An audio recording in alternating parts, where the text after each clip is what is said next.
Et le droit peut-il être un moyen de dissuasion dans cette guerre? C'est en tout cas la piste donnée par cette tribune publiée dans Le Monde. Merci Pierre Larouturou d'être avec nous en direct de Bruxelles. Vous êtes eurodéputé, signataire de ce texte avec entre autres Guy Verhofstadt, ancien Premier ministre de Belgique, Marek Belka, ex-Premier ministre de Pologne, ou encore Raphaël Glucksmann, eurodéputé comme vous. Pierre Larouturou, dans cette tribune, vous appelez les justices nationales à se saisir des exactions commises par les forces russes, comme l'a fait l'Allemagne, et vous rappelez la compétence universelle des tribunaux nationaux. Oui, il faut tout faire pour essayer de stopper la barbarie et de casser les chaînes de commandement et dire à tous ceux qui sont complices de Poutine qu'ils pourraient finir leur vie en prison. Je vous rappelle que ce sont bien des crimes de guerre, ce qu'on voit, les images qu'on a vues aujourd'hui de Kiev, quand on bombarde des civils, quand on bombarde des hôpitaux, quand on bombarde des maternités, quand on utilise des bombes à sous-munitions. Ce sont des crimes de guerre et c'est pas seulement la Cour pénale internationale s'est saisie des horreurs qui se passent en Ukraine, mais premier point de notre tribune, ce n'est pas seulement Poutine qui est visé, c'est tous ceux et celles qui sont complices, ceux et celles qui mettent en place sa politique de guerre, mais aussi ceux qui le financent, ceux qui lui vendent des armes.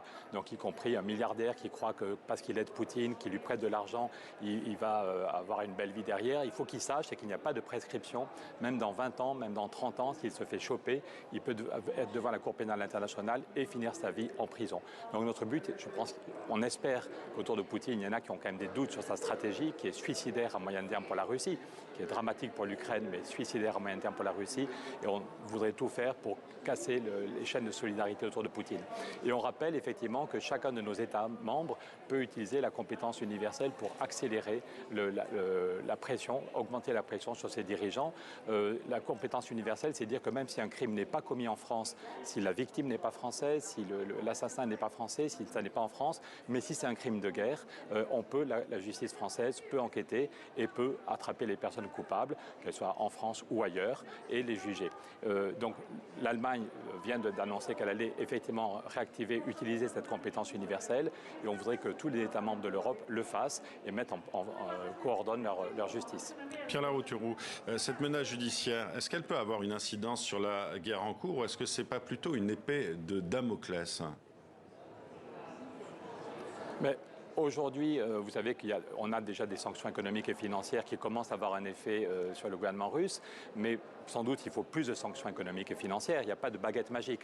Nous, ce qu'on pense, c'est qu'il faut aider davantage les Ukrainiens qui se battent. Il faut aider les Ukrainiens, aider les Russes qui protestent contre Poutine, qu'il faut accueillir beaucoup mieux les réfugiés, qu'il faut aussi sans doute aider les pays du Sud qui vont souffrir quand les céréales vont augmenter, aider les Français et les Allemands. Ce matin, il y a des dépôts pétroliers qui sont bloqués en Bretagne parce que le prix de l'essence augmente. Donc il faut aussi qu'on aide chaque citoyen pour faire face à l'augmentation du prix de l'énergie ou du prix des céréales. Mais l'arme légale peut être tout à fait utile. Et j'espère que quand Poutine est bloqué, parce que les banques centrales européennes ou américaines bloquent les réserves de la banque centrale russe, Poutine est sans doute en train de chercher d'autres financements pour la guerre. Et bien ceux et celles qui seraient tentés de le financer doivent savoir qu'ils peuvent finir leur vie en prison. Et même dans 20 ans, dans 30 ans, il n'y a pas de prescription pour les crimes de guerre. Même si on les arrête dans 20 ans ou dans 30 ans, ils peuvent être devant un tribunal et finir leur vie en prison.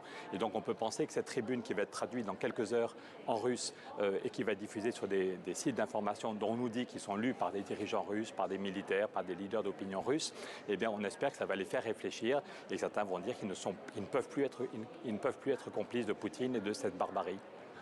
Pierre Larouturou, on imagine malgré tout beaucoup de difficultés à amener ces membres des forces russes devant les tribunaux nationaux, non ? Aujourd'hui, oui, évidemment, mais dans 5 ans, dans 10 ans, si tel ou tel banquier qui aujourd'hui aide Poutine, si tel ou tel, on sait que Lafarge est inquiété sur d'autres affaires, sur ce que Lafarge a fait en Syrie, on sait que, y compris la justice française peut poursuivre des entreprises françaises si on montre qu'elles financent l'effort de guerre, même de façon indirecte.